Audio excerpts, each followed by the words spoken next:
Today I'm sharing how to make amazing tiramisu all from scratch with simple steps. Let's get started.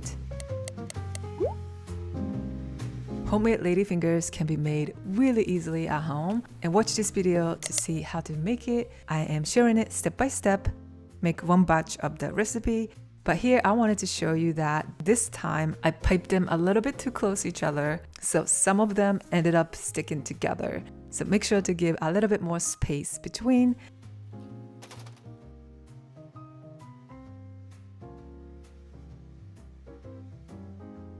To make the coffee liquids, simply mix strong coffee and dark rum. I also like to use Kahlua. I highly recommend adding alcohol for the best tiramisu, but you can also omit it and use decaf coffee instead if you want to share with your kids. And dust a thin layer of cocoa powder on the bottom of the plate. This is gonna make it easier for you to take out the sliced cake, and it also adds more chocolate flavor, which is a big yes. And soak the ladyfingers in the coffee liquids and line them up on the plate. Be careful not to over soak them to avoid them from getting too soggy. You can also use a little bit bigger plate for 2 layers of sponge cake, or use a much larger plate for just 1 layer of sponge cake. Next, let's make mascarpone cream and finish up this cake. First, mix yolks and sugar together.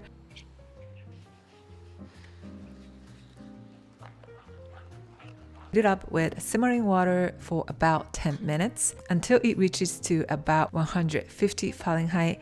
It's important to mix constantly and evenly to avoid the yolks from getting cooked.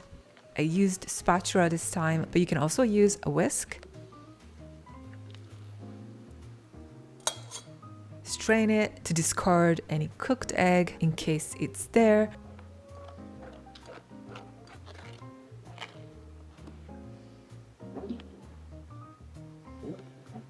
Wrap it and cool it down to room temperature or a little bit lower than that. And then mix with mascarpone cream. Don't forget to add salt. Make sure that yolks are not warm at this point.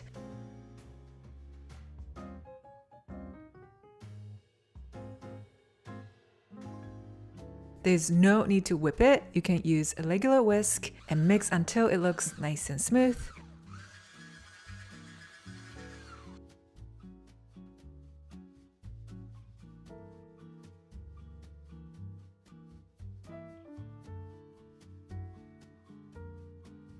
Add heavy cream and sugar in a separate bowl and whip.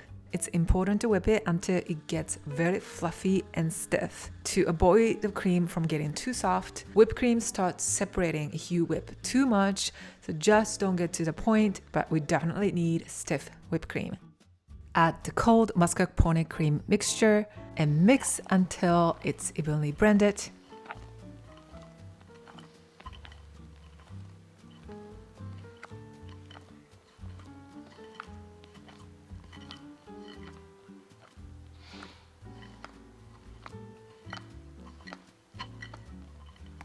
Clean up the sides and the bottom of the bowl at the very end. And as option, whip it a little bit more to make it a little bit thicker. This might not be necessary if you used heavy cream with higher milk fat. Today I used heavy whipping cream close to about 36%, and higher is better to make thick cream.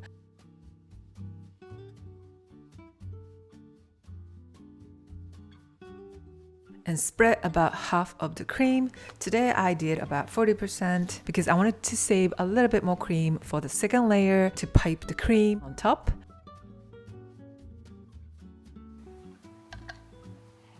And lay ladyfingers just like how we did earlier.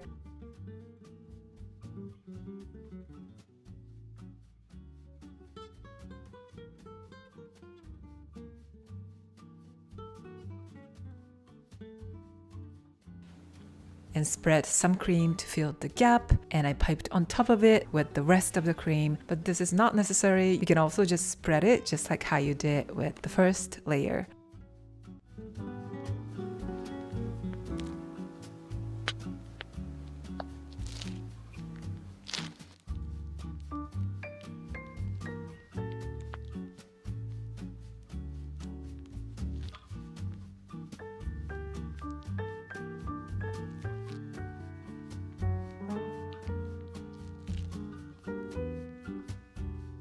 And always chill it in the fridge for at least 3 to 4 hours or overnight. The cream gets thicker as it sits. And finally, just cocoa powder on top. Do this right before you serve because the cocoa powder soaks up the cream and gets wet as it sits longer.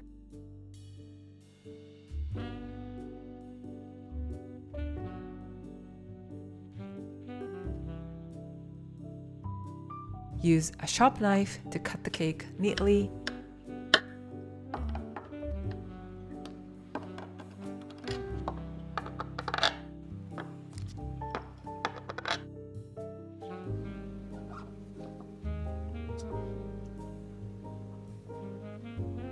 And finally, enjoy. It is so creamy and smooth, and the amazing coffee flavor spreads in your mouth with a hint of chocolate. I would love you to try this recipe and let me know how you enjoyed it at home if you did.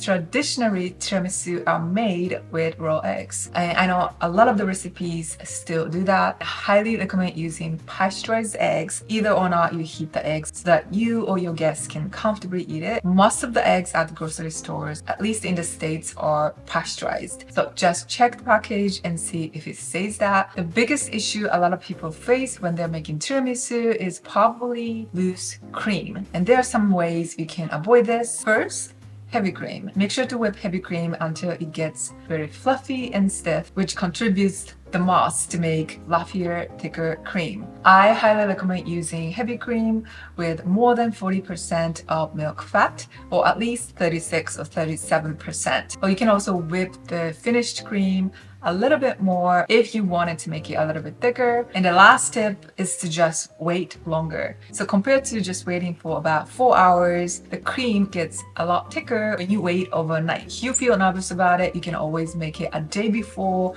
or in the morning if you are eating at night. And another thing you can do to make it a little bit easier is to use smaller ramekins or dishes. That way you don't have to slice it, you can just serve right away. So today I shared how to make it step by step, divide it into each categories or components. I usually work on Ladyfingers first and then heat sugar and yolks. And while it's cooling, I dip Ladyfingers in coffee liquids. And if the yolks are cooled enough, I mix it with mascarpone cream. If not, I whip heavy cream first and then just combine everything in the end. So you can change that around depending on the situation to finish the process faster. Store it in an airtight container, and you can store tiramisu either in the fridge or in the freezer. If you like this video, please let me know. And if you actually try this recipe, please let me know how you enjoyed it at home. Thank you so much for watching. Enjoy pastry living, and I'll see you in my next video. Bye bye.